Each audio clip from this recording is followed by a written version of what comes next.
Welcome to Community America Ballpark. We're in the cool side because if you're out here today on this Sunday afternoon as we record this, it is about 115, I think, on the field, at least. And joining me, though, John Holt from Fox 4. And John, I got to say, and John was here, during this 10th anniversary season. We're doing some special things where some local celebrities are coming out and throwing out a first pitch and singing "Take Me Out to the Ball Game."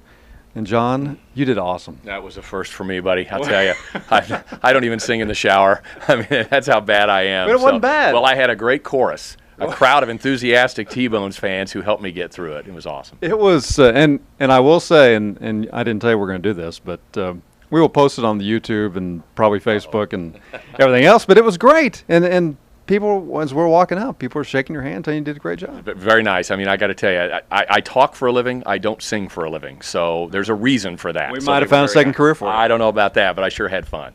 Well, it just so happens, and again, we've been trying to get John. I'd love to sit here and say that on Prostate Cancer Awareness Night here at Community America Ballpark that we planned this. We kind of did, but kind of didn't. We were trying to get John for a different date, and it didn't work out, and we looked at the calendar and said, this is Prostate Cancer Awareness Night. Let's try to do it this night. Wouldn't you know it? And because, as we say that, John, you were diagnosed a few years ago, about 2.5 years ago with it. That's right. And beat it. And but since then, you've become a very big advocate of getting checked early, and really taking care of yourself. Well, you beat cancer with early detection, Matt, and that's one of the things that I'm blessed to have had. I had a family history of it, my father and grandfather.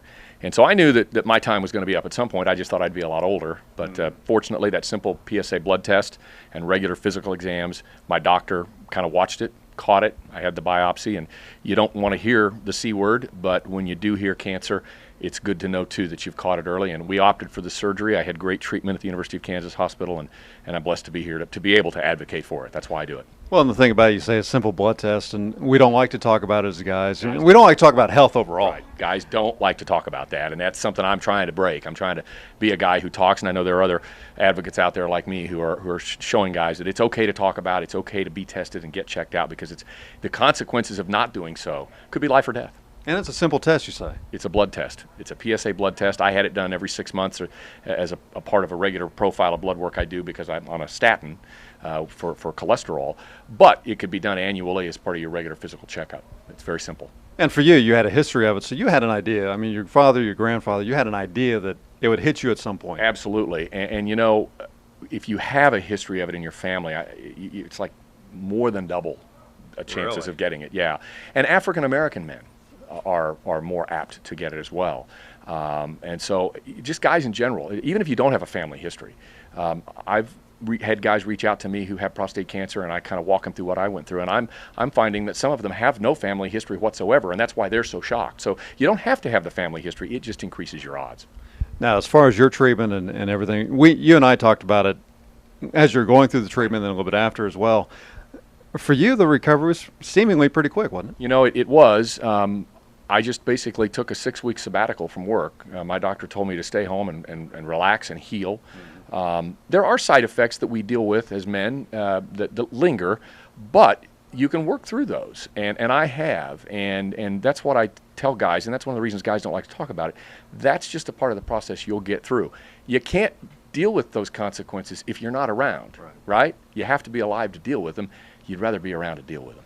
Now, in this day and age, what's the age that they're saying we should get checked? The American Cancer Society says 40 if you have a history of it, 45, I believe, actually 50 if you don't, and 45 if you have a history of it.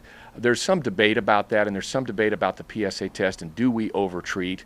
And that's a debate or a discussion you can have with your doctor, but you have to have that baseline. You have to have that test to know where you stand. And then if, as in my case, your PSA levels jump and you get the biopsy and confirm that you have cancer, then you can walk through the treatment options. Surgery is not the only option. It was for me. That's the choice we made, but it's not the only option. So, and I've talked with people or talked with guys that have had different types of treatment, and it's amazing. I can't imagine the thought process. You talk about the C word and hearing that, but then as you think about just all the treatment possibilities, It's for a lot of guys, it's really kind of a gut-wrenching decision on what to do. Next to skin cancer, it's the second most prevalent form of cancer in men, but it's also the most treatable form if it's caught early, and that's the key. Just like with any type of cancer, there are some symptoms, but often not, and so that's why that blood test and that physical exam are critical. Did you have any idea before? No, I did not. My doctor had told me, based on my annual physicals, that he thought I might have an enlarged prostate. And we just watched it, and that's why he ordered up the PSA test to keep an eye on it, plus my family history. And so when that PSA finally did take a spike up that he didn't like, he sent me for a biopsy, and that's what confirmed it. So let's switch gears just a little bit, since we're in a baseball stadium, and you're a baseball fan. You're a sports guy, aren't you? Yeah, big time. You know that. But the cool thing about tonight, and again, we didn't plan this either, but Baby Jay was here. Jayhawk was here, yeah. Big Jay. They were both here. You got a chance to get a picture with Sizzle's Baby birthday. Jay. Yeah, it was Sizzle's birthday, and they were invited to the party. So how about that? I'm in heaven. This is great. And you're a huge Jayhawk. I mean, people probably know that already, but in case they don't. I think they do. I like to cheer for all the local teams, but I spent 7 years at the University of Kansas, so that's kind of where my heart is. I did get 2 degrees. I wasn't on the 7-year plan. Let's get that straight. But yeah, I'm a Jayhawk. But you've been out here at Community America before, and it's just I try to tell people it's just a great brand of baseball, and it's a lot of fun to come out to a game. You know what's really cool? You're so close to the field, and it's such an intimate sport baseball is, and here you really feel like you're a part of it. The other cool thing is when you drive up, I drove up looking for the kiosk to hand them money to park. You park for free. It's awesome. It's amazing. You don't have to pay. And people don't think about that. They don't think. I'm pulling them and going, hey, where do I pay to park? It's like, nope, park right here. You're good. Pretty cool. Perfect. And even on a 175-degree day, there are some cool seats out there. There are, and you took care of me. Thank you. We were in the shade, which was pretty awesome, and free water at all the stands. So yeah, no, it's a great. And you know what I noticed tonight was the families. The little leaguers are out here in uniform celebrating the Blue Valley Rec folks, and just seeing families with their kids. This is really a family atmosphere, which is a lot of fun. Cool. You can check out John Holt weeknights 5 and 9 on Fox 4 here in Kansas City. If you don't live in the Kansas City market, just go to Fox, what is it, WDA? Fox4KC.com, and we stream all of our broadcasts live, so you can watch us on the web. There you go. Yeah. You can check him out. And you should, because he's good. An Emmy Award-winning guy. Well, and good team. I work with a good team. Let's put it that way.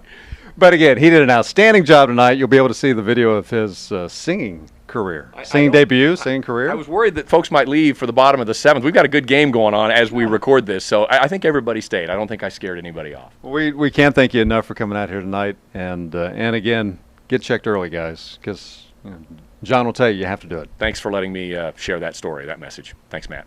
Thanks for watching.